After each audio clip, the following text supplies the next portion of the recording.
সালামু আলাইকুম। আমাদের কোয়েল পাখির খামার বাদ দিয়ে আমরা ঢাকা চলে আসছি, এটা জানার পর আপনারা অনেকেই আমাদের কাছে জানতে চান এখন আমরা কি করি। এখন আমি যে কাজটি করতেছি অর্থাৎ কবরের একটা নেমপ্লেট তৈরি করতেছি, এই ব্যবসাটাই এখন বর্তমানে আমি করি এবং কোয়েল পাখির খামার শুরু করার আগেও আমার এই ব্যবসাটাই ছিল। তো এটা ছোট একটা অর্ডার ছিল, 1 ফিট বাই 1 ফিট। মুন্সিগঞ্জের এক ভাই এটা অর্ডার করছিল, তার ভাইয়ের কবরের পাশে এটা লাগাবে সেই জন্য। তো আপনারা কিন্তু বাংলাদেশের যে কোনো জায়গা থেকে আমাদের কাছে এই লেখাগুলো অর্ডার করতে পারেন। আপনাদের যা যা লেখার প্রয়োজন ওই লেখাগুলো আমাদের কাছে অর্ডার করলে আমরা লিখে তারপর আপনাদের কাছে পৌঁছে দেবো ইনশাআল্লাহ। এই মার্বেল পাথর এবং সিরামিক টাইলসের উপরে খোদাই করে আমরা যে লেখার কাজগুলো করে থাকি, এগুলো সাধারণত কবরের স্মৃতিচিহ্ন হিসেবে লাগানো হয় বা বিভিন্ন বাড়ির নেমপ্লেট হিসেবে এগুলো বেশি ব্যবহার করা হয়। আপনারা আপনার বাড়ির সামনে যদি নিজের নামে নেমপ্লেট তৈরি করতে চান তাহলে আমাদের সাথে যোগাযোগ করতে পারেন। এছাড়াও আপনাদের দাদা দাদি বাবা মা কত সালে জন্মগ্রহণ করছিল, কত সালে মৃত্যুবরণ করছে, এরকম স্মৃতিচিহ্ন রাখার জন্য যদি নেমপ্লেট তৈরি করতে চান তাহলে আমাদের সাথে যোগাযোগ করতে পারেন। যাই হোক, এই কাজগুলো আমরা কিভাবে করে থাকি এই ভিডিওর মাধ্যমে সম্পূর্ণ প্রসেসটা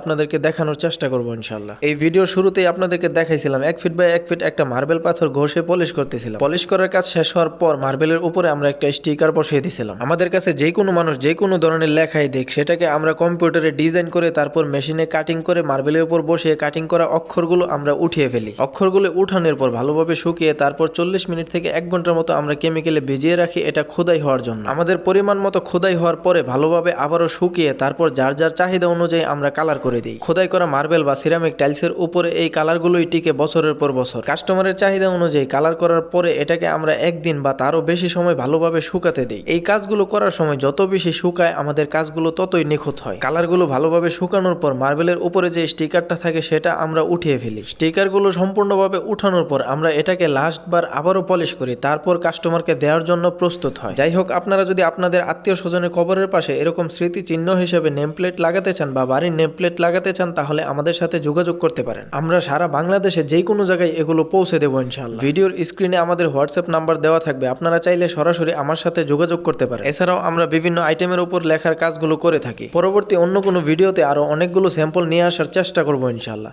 যাই হোক, সবাই ভালো থাকবেন, আমাদের জন্য দোয়া করবেন। আসসালামু আলাইকুম রহমতুল্লাহ।